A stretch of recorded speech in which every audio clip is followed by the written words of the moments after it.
सध्या राज्यासह जिल्ह्यात अनेक गावांमध्ये पाणी टंचाईचं संकट निर्माण झालंय। पाण्याअभावी तसेच उष्णतेमुळे शेतात तसंच जंगलात चारा उपलब्ध नसल्यामुळे शेतकऱ्यांना चाऱ्यासाठी वणवण करावी लागतीये। जो चारा शिल्लक आहे तो अत्यल्प असल्यानं गुरांसाठी चाऱ्याचा प्रश्न निर्माण झालाय। म्हणूनच गुरांना चारा मिळावा यासाठी शेतकरी मिळेल त्या भावात चारा विकत घेत आहेत। सध्या नंदुरबार जिल्ह्यात चाऱ्याचा प्रश्न निर्माण झालाय।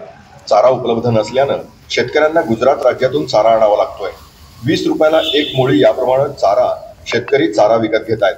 जवळपास 500 ते 600 रुपयाचा चारा एका बैलजोडीला दिवसभरातून लागतो। त्यामुळे शेतकऱ्यांचं आर्थिक गणितही कोलमडलंय।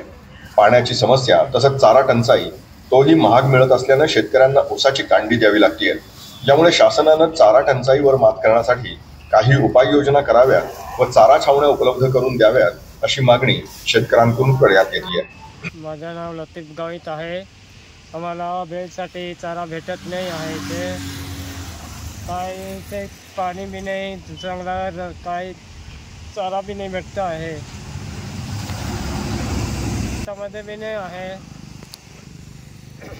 महाग बी तो काय भेटत बी नाही, चारा बी नाही भेटत असं आहे। बैलांसाठी आम्हाला चारा घ्यायला पुरवत नाही, जास्त महाग दे। नमस्कार, माझं नाव सतीश भाऊजी गावित। मी लहान पडवानी येथील रहिवासी आहे, एक शेतकरी। सध्या चारा टंचाई आहे, आमच्याकडे चारा भेटत नाही गुरांना आणि भेटतो तोही महाग आणि नाईलाजाने आम्हाला आता जे नवीन ऊस वगैरे आहे ते विकत घेऊन यावं लागतं। तरी चाऱ्यासाठी सरकारने काहीतरी उपाययोजना केली पाहिजे अशी आमची